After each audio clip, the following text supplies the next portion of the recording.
Hello and welcome to ESFI's Pro Pass. This is where our correspondents give an analytic and in-depth assessment of the tournaments and the pros playing with them from around the world.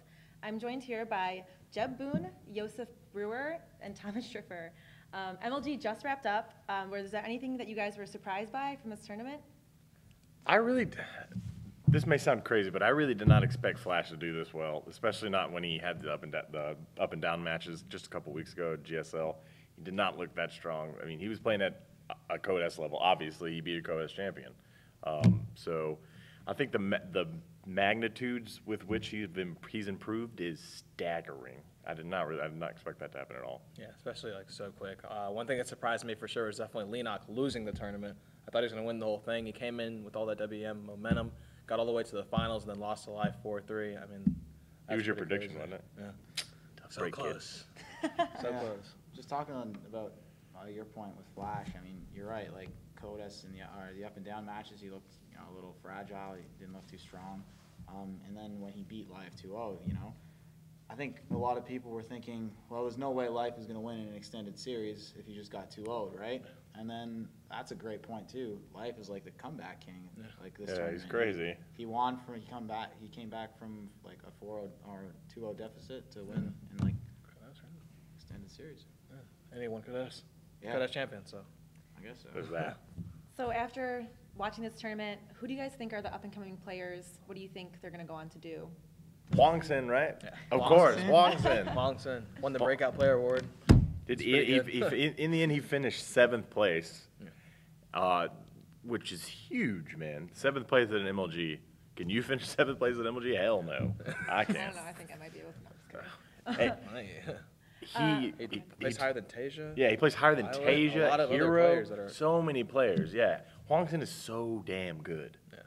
And he proved it this tournament. Yeah, he really, beyond any shadow of a doubt, he's damn good. Yeah, I think 2013 is going to be a really big year for him. For me, I think it was the Aussies. I talked to a lot of them throughout the entire event, and they had like a really rough time getting here.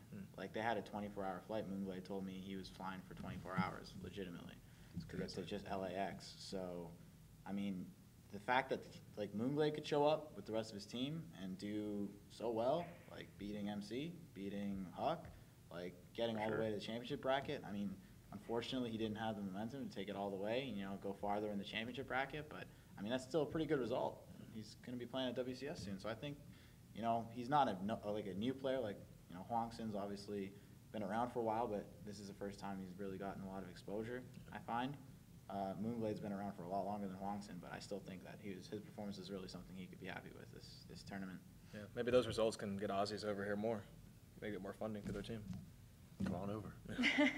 So there were some Koreans here, I think, this weekend. What do you guys have to say about that? Koreans are dominant. I think they'll always be in almost every game. This is something that really isn't talked about enough. Why are Koreans better than non-Koreans? The most popular argument is that Koreans are more hardworking culturally, and I really don't think that's true at all, right? They're more hardworking, but it's not because of their culture or genetics or something ridiculous like that. It's hard to pin down, but that's definitely not what it is. It's not that foreigners are incapable of beating Koreans at all. That's ridiculous. I don't know. I don't really understand why teams don't aspire to be better than Koreans. They should aspire to be better than Koreans. Foreign teams should, and they don't really. For them to finish, have a mediocre tournament and say, oh, well, all these Koreans, they're okay with that. I don't think they should be okay with that. I have to disagree on that point. I mean, I agree on that point. I mean, you just need to strive to be a little better than everybody. It shouldn't just be a matter because, that's a Korean. No, I should ever be able to beat him. That's not true. Just just practice just like they do. Not a human or something like that. We're all humans. So obviously the big story is Life. He defeated Leenock, who was having a lot of momentum this tournament. What are your thoughts?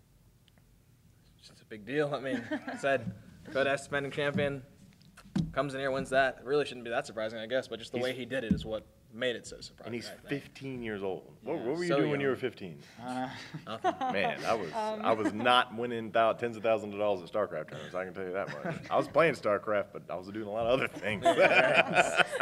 Yeah, him and Leenock are, probably the two of the youngest people to ever be in the finals. Players, yeah. 15 and 16. It's crazy. God. Actually, Makes me feel like such a piece of crap. Top of the money charts, too. Yeah. Life actually beat Leonok now as the youngest player to ever win a MLG championship, because Leonok was the one who held the record before him, 16 years old, now life 15 years old. Wins another championship. I mean, I think it says a lot about him as a player, that he's able to come over here and play in a tournament format that he's not comfortable with, that he's not, you know, he hasn't been exposed to, and still manage to put up the same result that you get from a Code S, you know, like with the weeks of preparation. You know, a lot of people, there were a lot of, even after he beat MVP in their close series in the GSL Season 4, a lot of people were saying, oh, he's just a flash in the pan, you know, he might not. Jockey, Yeah, he's just another jockey, you know, yeah, okay, he won this, but this proves that he's here, he's around, he's here to stay, you know what I mean? And he shows more maturity than any 15-year-old should ever be able to do. For sure. I can't imagine being 15 and being on the stage competing for $10,000. It's nuts. All right, so this is the end of the MLG event, the last MLG event of the year. What have you guys thought about this past year? What do you think that MLG can do to improve for 2013? That's a tough question. I don't know. They've been getting a lot of things right lately. A lot of people might say get rid of extended series. Yeah. I might tend to agree with that as well. I'd be happy if they just got Tal'Darim out of the map pool.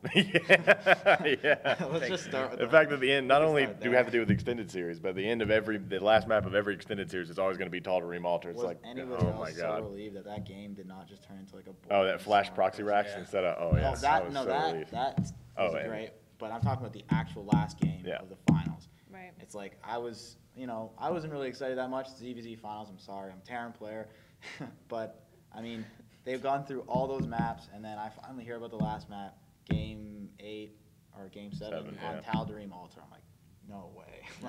And then it actually turned into like a really exciting back and forth.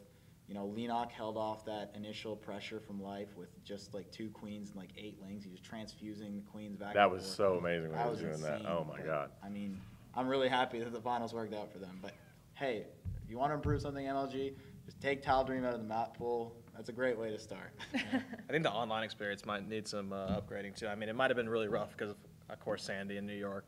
They had to go, you know, all the way from New York to here. Some people didn't get here till Thursday. People online were complaining about that. I was on top of Reddit for the first 2 days that the stream had a problem. So I think we can, you know, put all that towards Sandy. But I guess, you know, the online experience with everything, people watching the viewership, maybe spread it out more. I'm not sure if it was on Twitch and OWN, but I know they have their thing that they like to do with whatever site that is. They definitely need, we need some sort of pay-per-view model for revenue for MLG. I think that's a great idea, and I'm glad it's working out. But in order for that to be successful and bring in revenue, it has to be completely streamlined, which is hard, I know, for sure. And it's something I'm sure they're working on. So. Yeah, and more streams for each one. Apparently there was only like 2 streams for StarCraft, maybe even, I think, 1 for LoL. I mean, you gotta have way more streams than that, especially League of Legends viewership, StarCraft's viewership. Yeah, if Halo didn't have any chairs. I mean, there's a lot of things they can improve on in 2013. I'm sure that'll be a lot of what they're going to improve on. And also, there was Sundance said a tweet of there being more than 4 events, so that could be huge. Might be going to 6 events next year.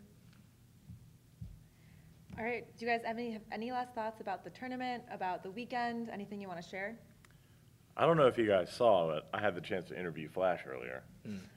And it took all my will not to totally fanboy out, so the interview went pretty well. But well, we were behind you, fanning out for you. We were all fanboying out for you. I don't know. I remember watching Flash, and like I was a freshman in college, broke as hell. I couldn't go anywhere. I didn't have any money. My roommates were crazy, and I was just sitting in my room playing Bruer, reading about Flash, watching Flash play. And now I'm 26. I'm still broke, but I can see I can watch Flash on stage. It feels like, I don't know. It makes me feel kind of like a kid again. I guess my last thoughts would be a shout out to all the up and coming players like your Suppies, Scarlets, Huang Sins that did so well this year. I want 2013 to be a big year for them and other people in the NA scene and just all across the world in general. Come out, play StarCraft, play League of Legends, whatever your game is, step your game up, beat these Koreans, beat whoever's on top. Doesn't even matter who it is. Take the money, do whatever you want with it. Just come out here and take that play. money. So that's got to be my final words. Just shout out to all those people. Heavy pockets. What are you, Wizard? You got anything to say? Last For me, I mean, it's a really distant hope because MLG seems so U.S. focused, and there's so many there's just so many problems with even just getting across the border into Canada and bringing all that stuff with it. There's so many things that can go wrong. You know, NASL did it, but they ran a bit of a smaller production. You know, they just had StarCraft, and then they had a Tribes Ascent tournament too. But as a Canadian, I personally would just love to see MLG come to Toronto again. I mean, they did it. I know they've done it. I know they did it in like 2007. They came, or 2004. Yeah, Like, even later on, they're not having big win once. So. yeah. So, I mean, I know they've done it before, and that's the only thing I'd like to see, is me not having to spend a ridiculous amount of money to come down here to Dallas so I could watch some great esports action. Awesome. All right, well, thank you everyone for watching, and for more esports coverage, please visit esfiworld.com, and we will see you at Lone Star Clash 2. Deuces.